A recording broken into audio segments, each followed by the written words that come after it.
Wel, bore da a chroeso I chi gyd i'r Tabernacl. Ac wrth gwrs ni falch I gael y Gweinidog gyda ni bore yma a bydd Dylan gyda ni Sul nesa hefyd. Ymarfer côr nos Fawrth am 7 o'r gloch a I ni'n paratoi go gyfer a chyngerdd yn Eiweni Priory y mis nesa.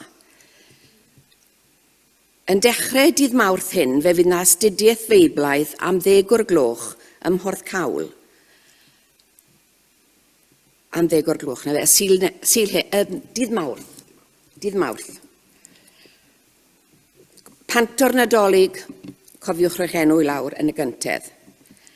A mae yna calendars yn dal I fod tu allan, felly os chi eisiau prynu fwy nag un, plis cefnogwch.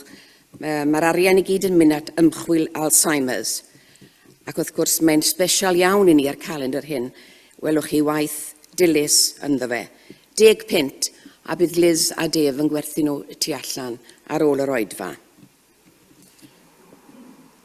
Bydd cyfarfod I drefnu gweithgarwch, codi arian ar gyfer apel ffynhonnau byw, nos Iau am 6:30 dros Zoom. Anfonwch neges I Dylan os am dderbyn y linc. Croeso gynnes I unrhyw un sydd am ymuno. Felly mae Elin wedi dod â hwn bore yma.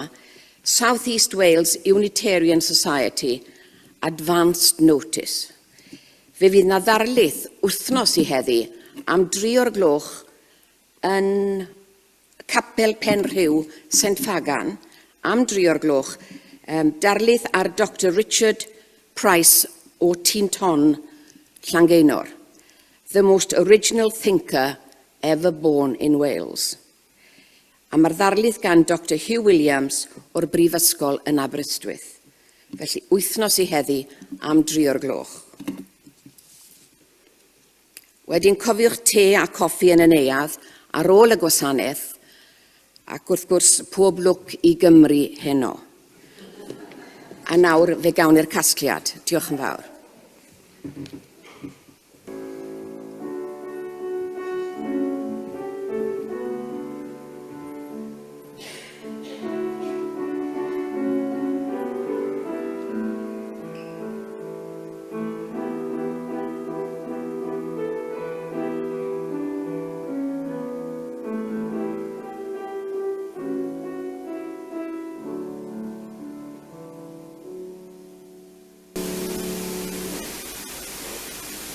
O ddiweithaf meddwl a sanctau diolch I ti am y bore hyfryd yma.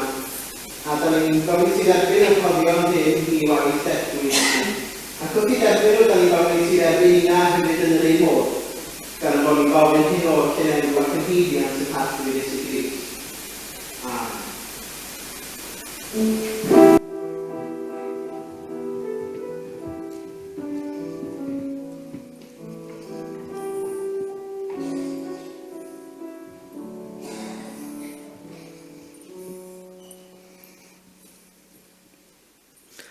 Bore da, ydych chi'n clywed fi well rwan? Da iawn.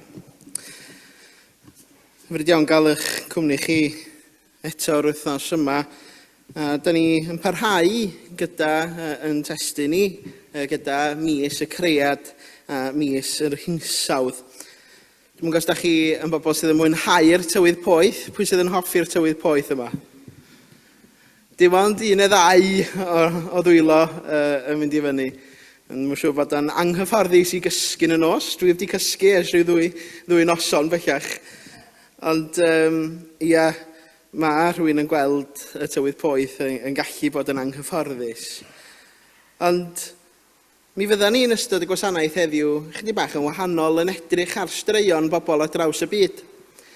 Yn cael cyfle i'w cyfarfod nhw ar y sgrin y fan hyn, lle mae nhw'n deud I stori pan mae'n sôn am newid hinsawdd.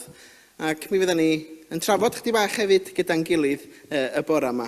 Be mae newid hinsawdd yn ei olygu i'r bobl yma ar y sgrin ydych chi'n mynd I weld heddiw, ond yn fwy na dim sut ydyn ni'n gweithredu hefyd fel Cristnogion. Wel, gadwch I ni ganu yn hemyn gyntaf, sef ym rhif 116, 116. Nef a deiar, tir a môr, sydd yn datgan mawl ein ior. Na ni dithau fenaid, fod yn y canol heb roi clod. Ac yn y blaen, 116.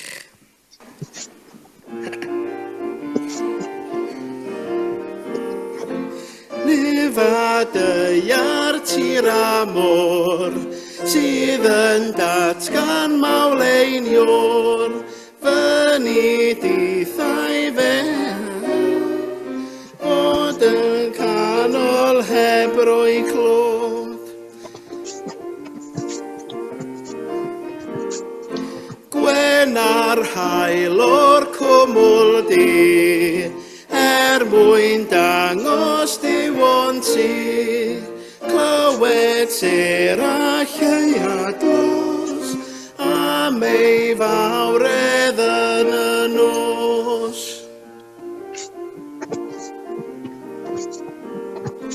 Gwyllt y maes a dail y coed, sy'n ei gan molef erioed, o peth harddod dan y nef, dyna waith ei feis I ddef.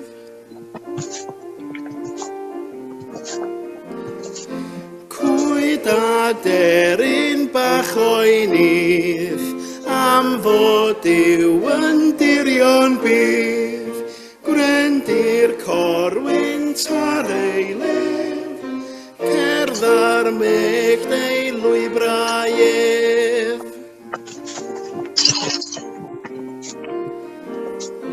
Dywed afon yn ei hiaith, mae efsi sy'n trefnu'r daith, ac ni chyfyd ton o'r môr, heb roi mawl I enw'r ior.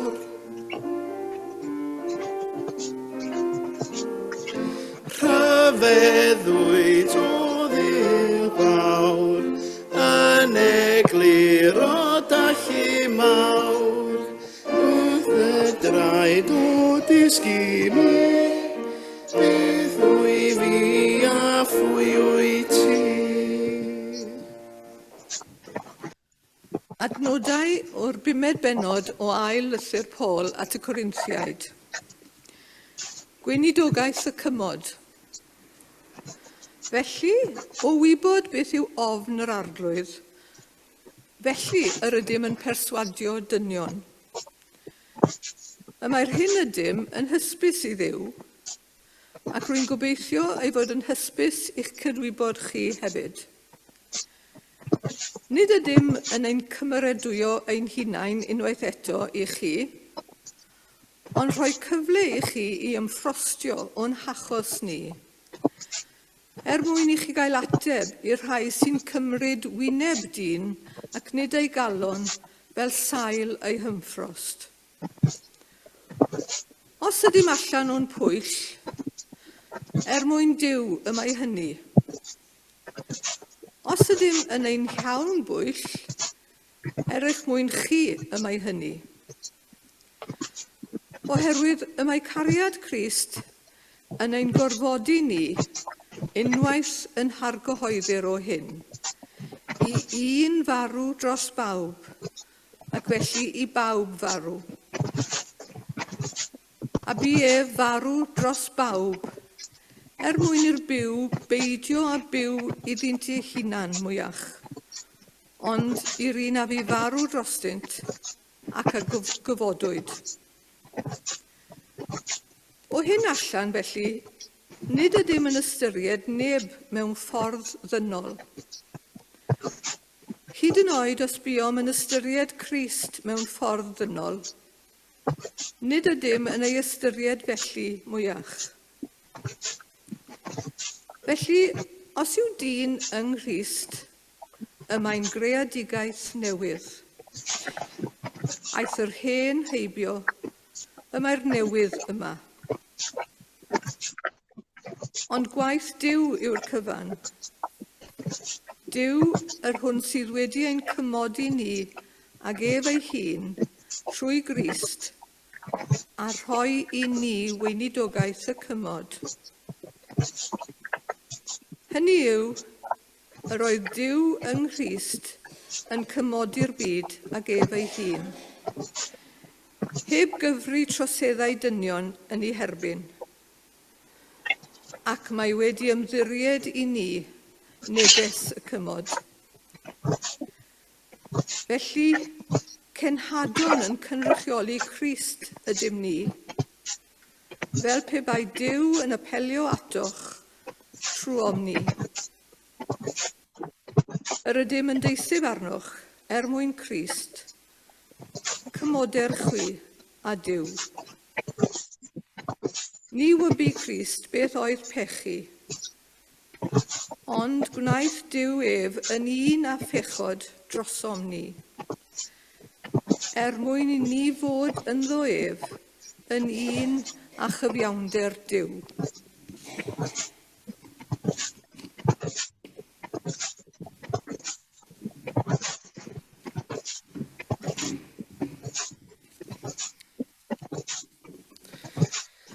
Diolch, Hilwen, am yn arwain ni yn y darlleniad yna. Mae gen i gyfle rwan i droi at yr arglwydd mewn gweddi, a gadwch chi ni wneud hynny felly.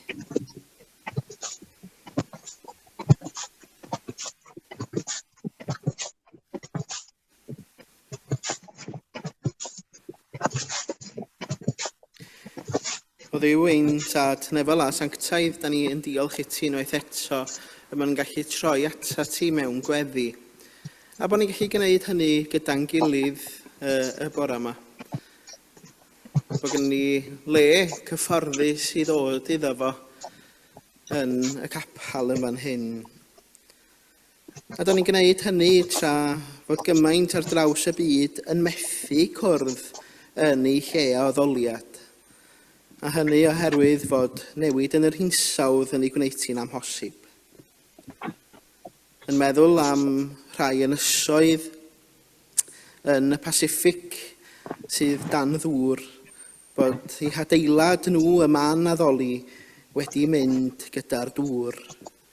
Da ni'n meddwl am eraill ar draws y byd fel Bangladesh a Malawi. Cymaint o lefydd ar draws y byd heddiw sy'n ei chael ein anodd i gwrdd yn dy enw di, a hynny oherwydd nad oes gyda nhw unlla i droi. Ond mi wyddon ni arglwydd dy fod ti gyda ni ym mhob sefyllfa, dy fod ti'n bresennol ym mhob man, yn bresennol yn calonna a'n meddylia ni. Ac felly arglwydd da ni'n gweddio y byddi di yn agos at yr rhai hynny sydd yn mynd drwy'r fath ar gyfwng ar hyn o bryd. Dim ond yn ddiweddar arglwydd ar y newyddion, da ni yn meddwl am y rhai yn Morocco, y daeargryn enfawr sydd wedi taro y wlad dros y 2 ddydd diwethaf. Yn meddwl am gymaint o bobl sydd wedi colli cartrefi, gymaint o bobl sydd wedi lladd a chymaint mwy wedi ei hanafu. Ac arglwydd, gad i ni yn dirion, gad i ni dosturio at y rhai sydd mewn angan y bore yma. Lapia nhw'n gynnes yn dy gariad di arglwydd. Gad iddyn nhw deimlo dy bresenoldeb di. Gad iddyn nhw brofi dy gysur, dy heddwch a dy obaith di.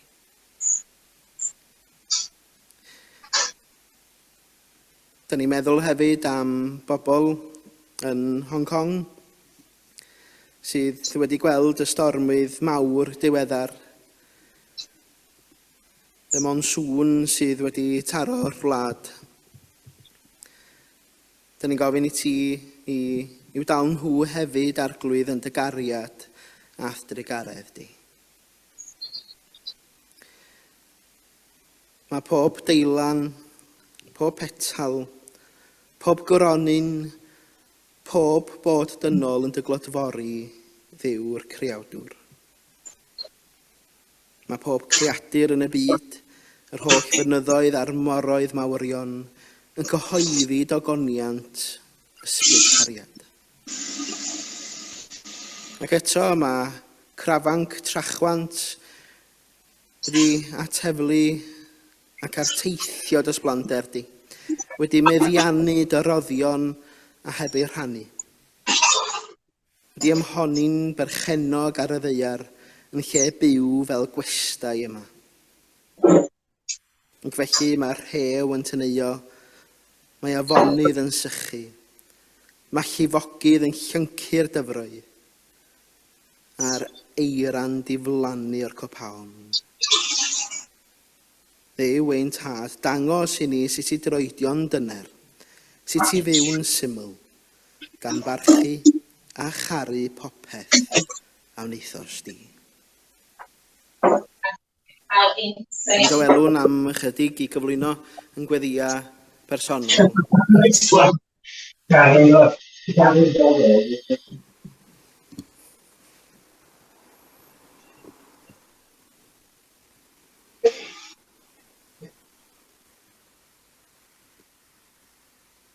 O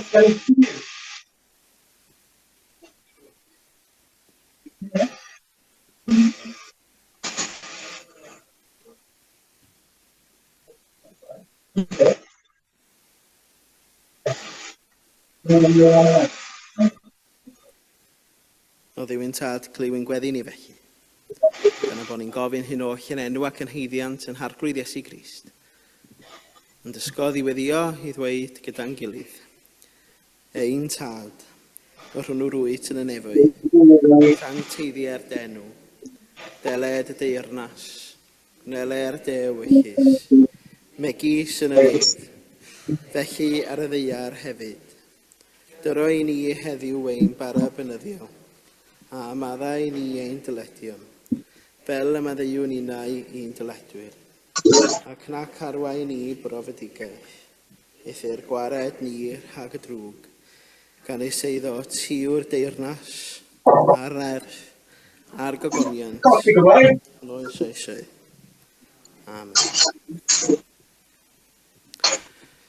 Gadwch i ni barhau drwy ganu am i'r rhif 870 a 2. Great, I know I'm going to experience that quickly. 872. Dwi'n edrych ar Sheila fa yma, weld os dwi wedi cael y rhif yn gywir. A gefais ddigon o fwyd y flwyddyn hon, ie? A gefais ddigon o fwyd y flwyddyn hon a thysguboriau yn llawn i'r nenfwd bron. Oes gen ti ormod, oes gen ti stor lir i, cofia di mai Duw sy'n rhoi i'r anghennus wnawn. Rhoi o'r digonedd gawn. Dyna sut diolchwn ni i Dduw am iddo rhoi i bob un cael byw.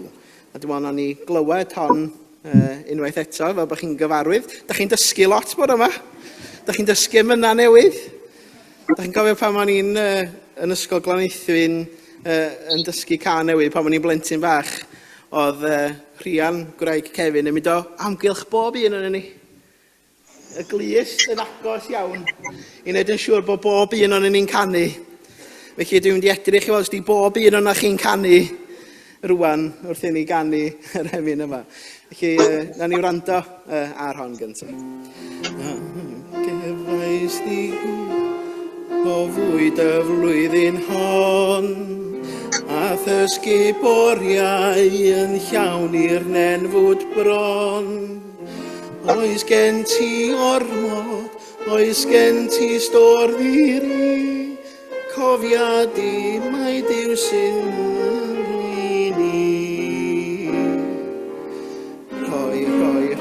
i'r anghennus wnawn, rhoi o'r digonedd gawn. Dyna sut diolch ni Dduw, mi ddo rhoi i bob un gael byw.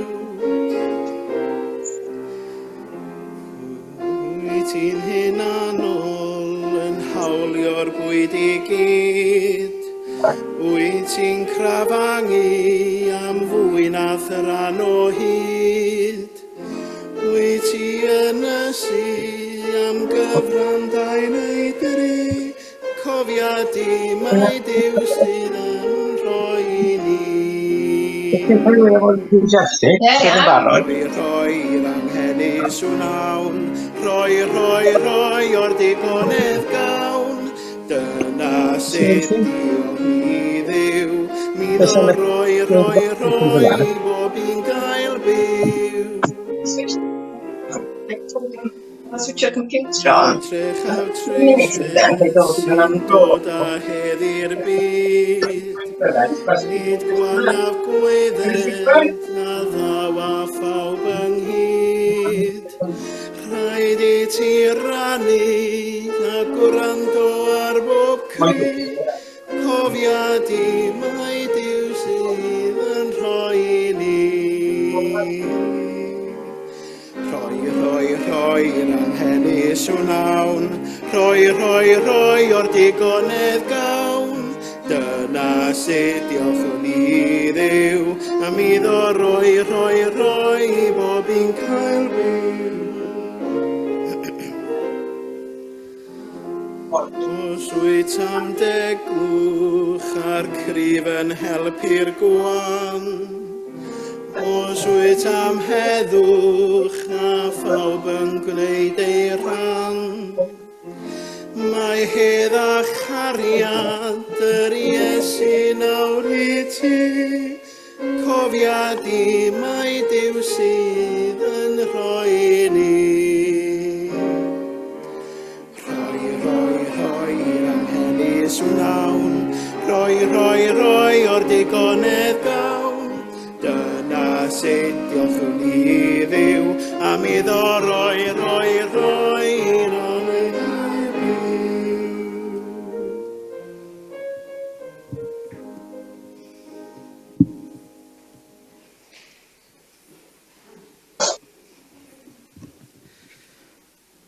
I bwy oedd hwnna newydd?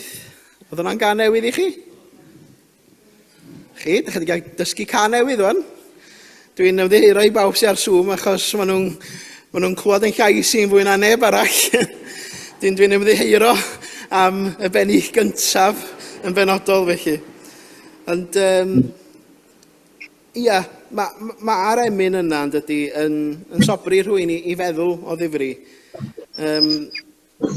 Sydd yn deud, ydy'n ysgurboriau ni'n llawn i'r nenfwd bron, oes gen ti ormod, oes gen ti stor ddir I, ynde. Ac wyt ti'n hunanol yn hawlio'r bwyd I gyd. A mi rydyn ni, yn enwedig yn y gorllewin, wedi meddwl bod ni angen mwy. Dyna y ddelfryd wedi bod ers blynyddoedd felly, bod oes am digon I bobl gael, ynde. A tra da ni yn hel ac yn storio digonedd, da ni'n gwybod am lefydd mewn gwahanol rannau o'r byd lle nad ydy'r stor byth yn llawn ynddo.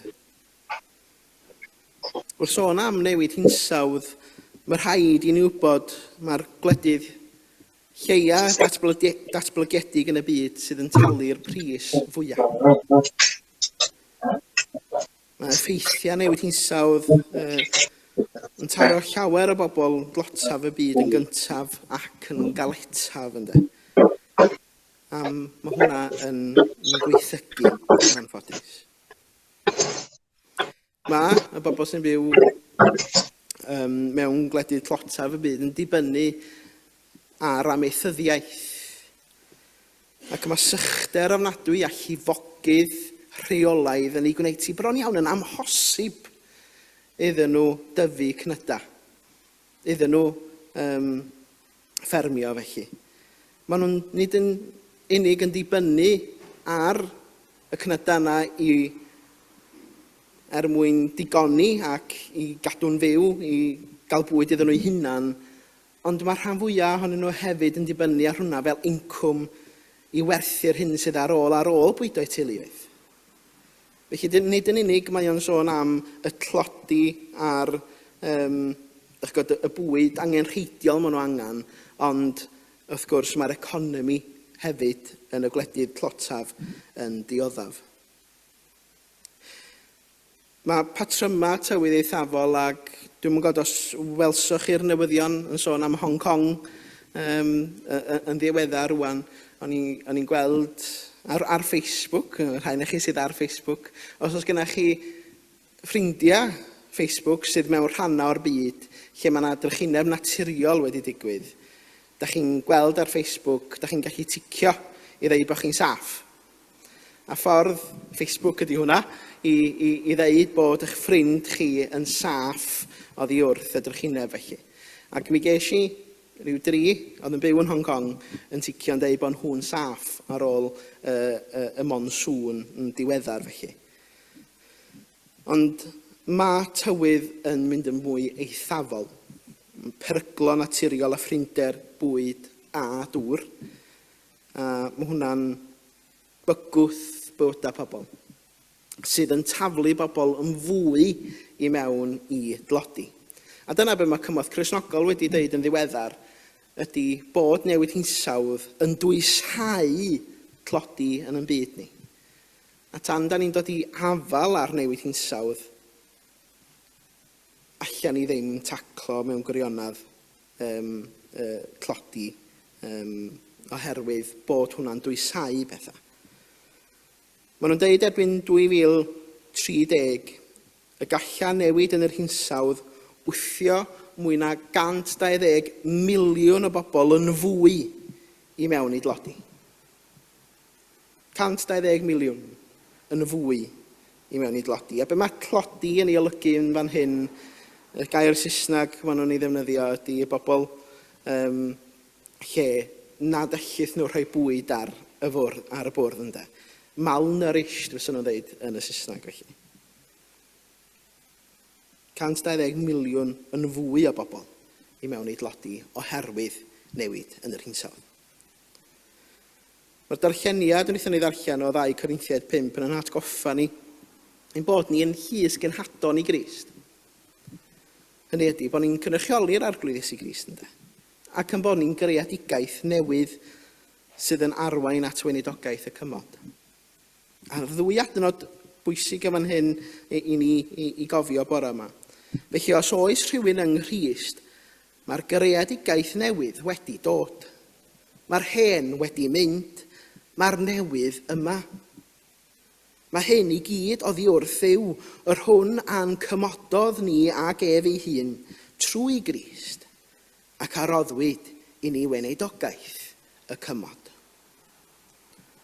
Os ydym yn greadigaeth newydd yng Nghrist, dyla'n fyw mewn cytgord ag eraill, i fod yn lais i'r dilais, i'r tlawd a'r anghennus, yn ei hamsar o angan. Yn bennaf, cawn ein galw i garu ein cymdogion fel carodd Iesu ni. Dwi eisiau dangos fideo i chi, fideo gyntaf, sy'n dod o wlad Kiribati. Ac mi nathon nhw ddangos y fideo yma nôl yn 2018, dwi'n credu, sydd yn dangos yr effaith mae newid hinsawdd yn ei gael. Dydy o'm yn fideo hir iawn, rhyw 2 funud ydy o, ac yn nes ymlaen ar ôl yr emi nesaf gawn ni ddod i wybod mwy am wledydd eraill hefyd. Felly gadwch ni wylio'r fideo yma.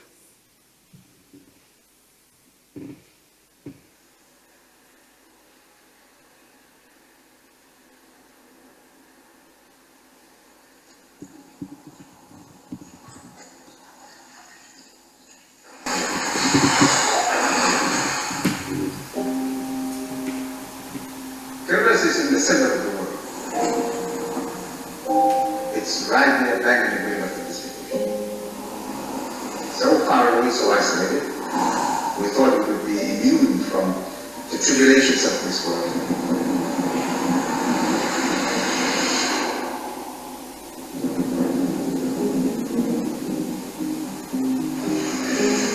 The issue of climate change remains the most pressing challenge for us Indians.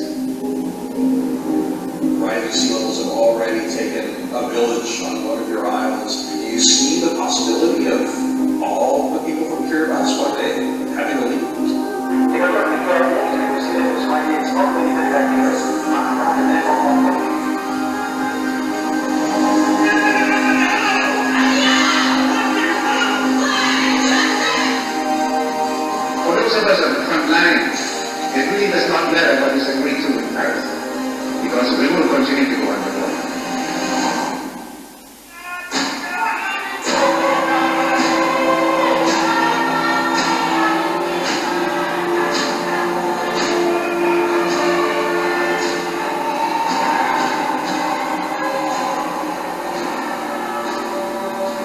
if it's a foregone conclusion no matter what happens, what's the point of a deal now?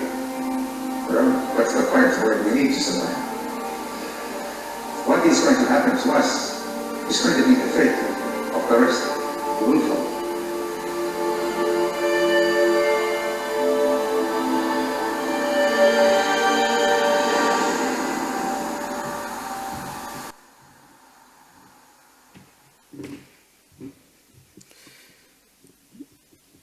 Dych chi wedi clywed fi'n sôn dipyn dros y blynyddoedd am Kiribus, dros y 2 flynedd diwethaf. Mae gen i fi ffrindiau sydd o Kiribus, sydd bellach yn byw yn Fiji, oherwydd bod y tir wedi ei gymryd gan y môr. Dyna reality sydd yn gwynebu pobl Kiribus.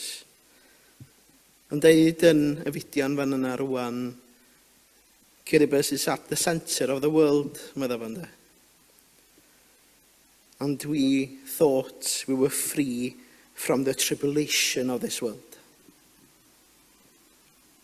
Bod nhw'n bell o unrhyw broblem fysa'n gallu godi. Ond fod yn newid hinsawdd, wrth gwrs, mae'r lefel a môr yn codi ac yn cymryd y tir o dan eu traed nhw. Chi'n gweld nhw yn trio yn fan hynna, yn adeiladu waliau. Trio.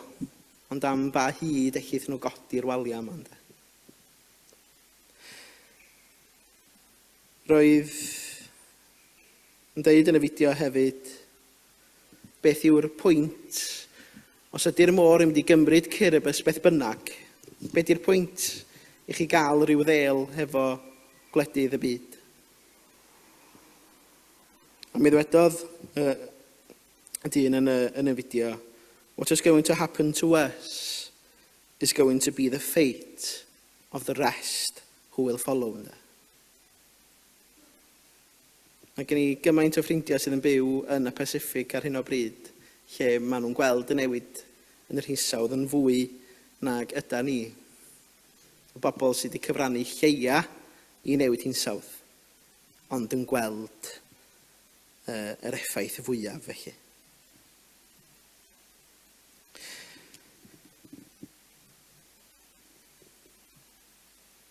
Dwi'n ddangos fideo arall i chi rwan, ac dwi'n mynd i ofyn cwestiwn i chi wedyn. Gewch chi drafod ymysg i'ch gilydd ar ôl y fideo yma, ac yna fe gan i yr emyn nesaf. Gan i glywed hanes yma'n hyn rwan, Ineza ydi enw hi, ac ei stori hi o Rwanda. Gan i glywed ei hanes hi. Felly na ni ganu yr emyn nesaf, sef 869, meddwl am fyd heb flodyn i'w harddu, meddwl am wlad heb goeden na llwyn, meddwl am awyr heb haul yn gwenu, meddwl am wanwyn heb awel fwyn. Diolchwn Dduw am goed a haul a blodau, diolchwn Dduw rhwng glod i'th enw di. Ac yn y blaen 869.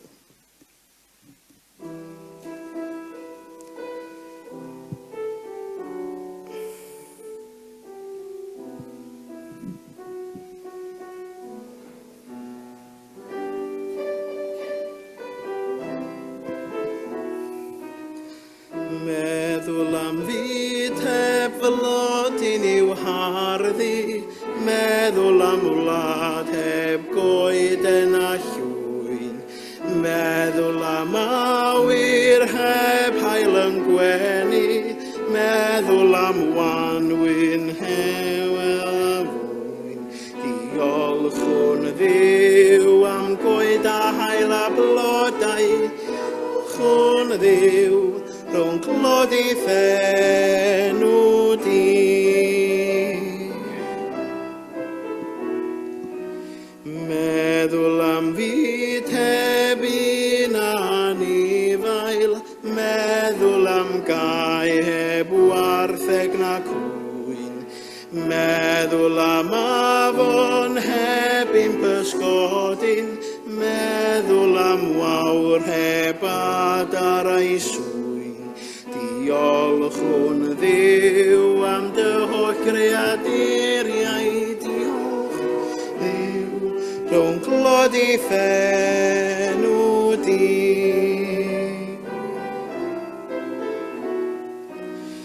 Meddwl am fyd heb bobl i'w henwi, pob man yn wag, ystrydoedd ar tai.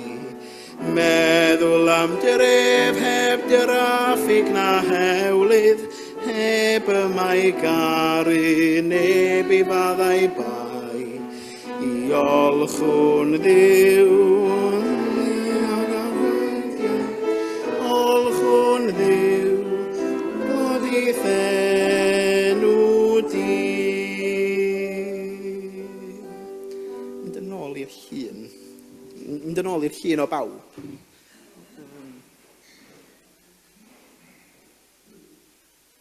Ag eto. Diolch. Pan ydych chi'n rhoi mwy nag un fideo mewn i'r peiriant, mae o'n taflu rhywbeth yn ôl atoch chi. Ond, ia, y ferch yn ar y... lle ydych chi da? Ar y dde. Ar y top yma, ar y dde. So, y ferch yma, ei henw hi, ydy Eneza Grace o Rwanda. Ac mae Eneza yn rhannu sut mae llifogydd cynyddol yn gorfodi cymunedau yn Rwanda. A cymunedau amaethyddol, felly, I adael eu cartrefi a symud I manna eraill yn bennaf I mewn i'r trefi cyfagos, felly. A mae Inesa yn credu y gall pobl ifanc sydd yn gweithredu dros yr hinsawdd ddangos bod yna ddifrod yn cael ei gysylltu gyda'r hinsawdd. A mae hi'n deud hyn, dwi jyst am ddarllen be mae'n deud, cefais fy ngeni a magu yn Rwanda, meddai. Yn ystod fy mywyd I, mae'n tymheredd wedi cynhyddu llawer mwy na'r cyfartaledd byd eang. Mae pobl yn y gwledydd lleiaf datblygedig fel fy ni yn allyru 35 gwaith llai o garbon na'r rhai mewn gwledydd incwm uchel. Mae bobl o Rwanda'n dibynnu'n helaeth ar y tir ac rydym wedi arfer ymdopi ar tymor glawog hir a her ein tirwedd fynyddig. Ond mae newid hinsawdd yn gweithygu pethau ac rydym yn cael ein gwthio y tu hwnt i'n gallu I addasu. Mae glaw yn erydu'r pridd ac yn lladd y da byw. Mae'n effeithio ar y gymuned gyfan gan greu miloedd o bobl yn ddigartraf dros nos. Ac yna mae'n deud mae gennym y pŵar a'r wybodaeth I ddatblygu atebion, ond mae angen y cymorth ariannol cywir arnom, ein galwad I wledydd datblygiedig y byd, wrando a gweithredu.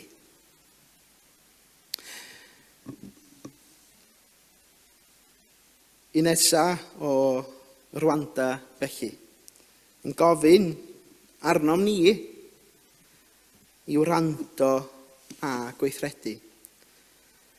Ac sa'n ni ymdymlaen rwan I weld os wneith yr ail fideo weithiau gan I glywed Shreya o Nepal yn siarad hefo ni. Ac mynd tu hwnt i'r... Dal I fynd.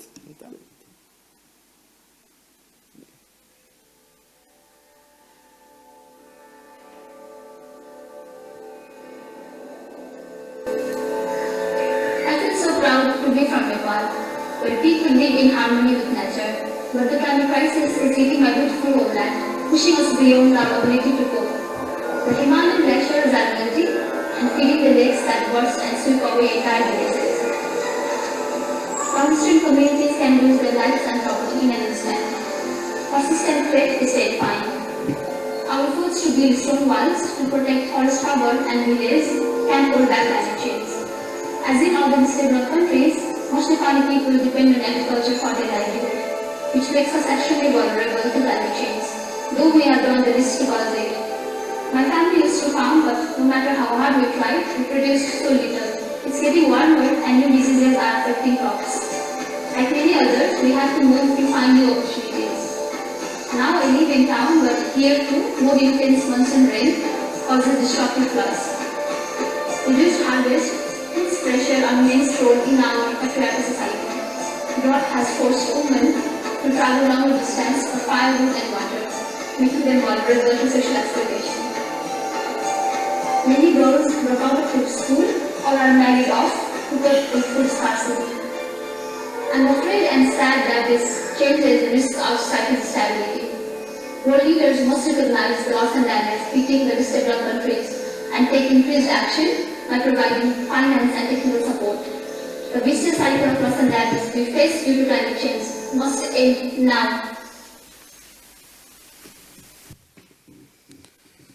Wel, Shreya yn fanna bod ti wedi cael brief bod y fideo'n 2 funud wedi nod yn byrlymu i gael gymaint o wybodaeth i fewn. Ond yn Nepal yn fanna yn gweld llifogydd oddi wrth y rhew lifoedd felly, y rhew fynyddoedd yn toddi, ac felly mae hwnna yn creu llifogydd enfawr felly yn y pentrefi sydd yn y mynyddoedd. Ac mi roedd ni'n deud, roedd fy nheulu yn arfer ffermio, medda hi, ond na wnaeth pa mor galad roedden ni yn ceisio, roedden ni ddim yn cynhyrchu cymaint o arian. Mae'n cynhesu ac mae afiechydon newydd yn effeithio ar gynydau, medda hi. Fel llawer o rai eraill, roedd yn rhaid i ni symud i ddod o hyd i gyfleoedd newydd. Dyna y stori sydd wedi bod i sawl un ar draws y byd felly. Mae pobl yn gorfod symud oherwydd i bod ti ddim yn saff iddyn nhw fyw yno bellach. A mae Shreya yn deud hyn, rhaid i arweinwyr y byd gydnabod o golled a'r difrod sy'n gysylltiedig â gwledydd lleiaf datblygiedig a chymryd mwy o sylw trwy ddarparu cyllid a chymorth technegol. Rhaid i'r cylch dieflu gael golled a difrod a wnebwn oherwydd newid hinsawdd ddod i ben nawr, meddai. O weld stori am Kiribati, am Nepal ac am Rwanda. Jyst am eiliad, dwi am ofyn un cwestiwn i chi. Gyda'ch gilydd rwan i siarad efo'r rhywun sydd drws nesaf i chi, falle, jyst am ryw funud 2. Tasa gennych chi un gair i ddeud wrth y genhedlaeth nesaf, beth fysa fo? Eich fod yn unrhyw beth mewn gwirionedd, boed o yn gyngor, neu falle yn ymddiheiriad. Da ni'n gwybod. Neu falle bod o jyst yn un gair penodol. Jyst am eiliad, a falle allech chi feddwl am y straeon da chi wedi ei glywed hefyd. Jyst am eiliad rwan i feddwl am un gair.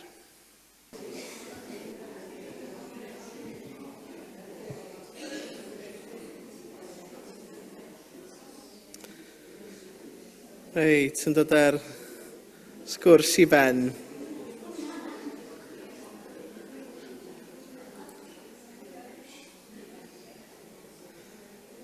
Mi llawer o amser dwi'n...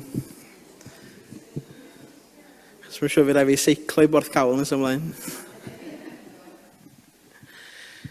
Ia, un gair. Os na un air os rwy'n eisiau rhannu, does dim rhaid i chi. Ond, ia. Sori. Ystyriwch. Ofan. Gofal. Ia, ystyriwch. Gobaith. Parchwch y byd. Ofn. Ia. Siw bydd o'n anodd.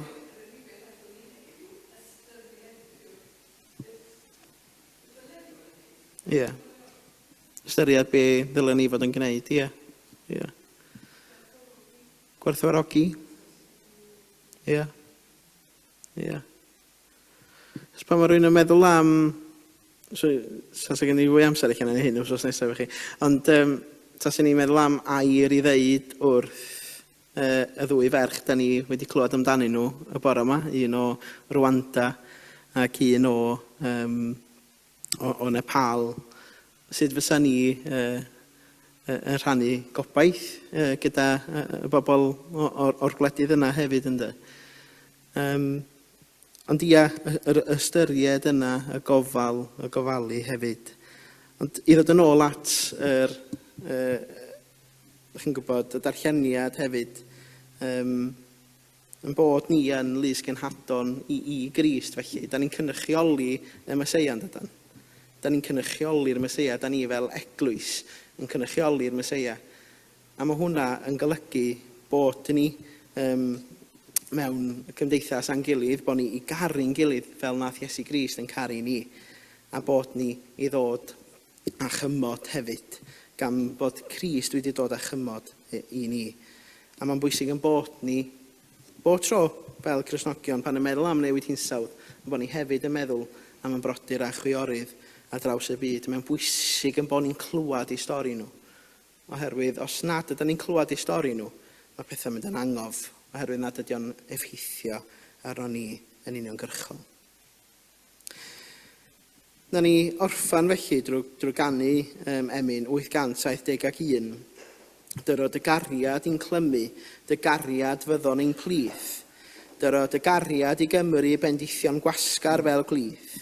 Disgyn i ddeall o'r newydd holl ystyr cariad at frawd. Dyrod y gariad i'n clymu, dy gariad di. Ac yn y blaen, 871.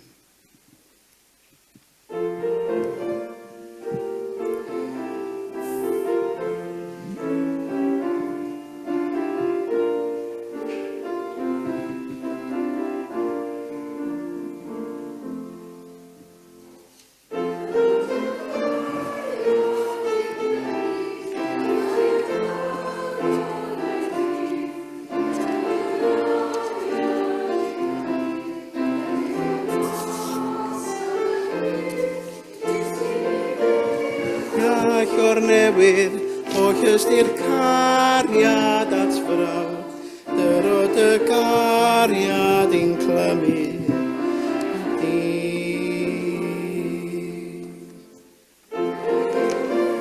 Gwyn a threistwch, ysgyn i rannu bobl, oedd y gariad i atom, oedd i ni garu'r un modd, ysgyn o'r newydd, holl ystyr cariad at frawd, dyrod y gariad i'n clymu, dy gariad i. Mae ni yn lampau doleini, lle bydd o twagwch a thrais, ni'n gyhoeddwyr dy obaith, na glymo'r poblwydd dy lais.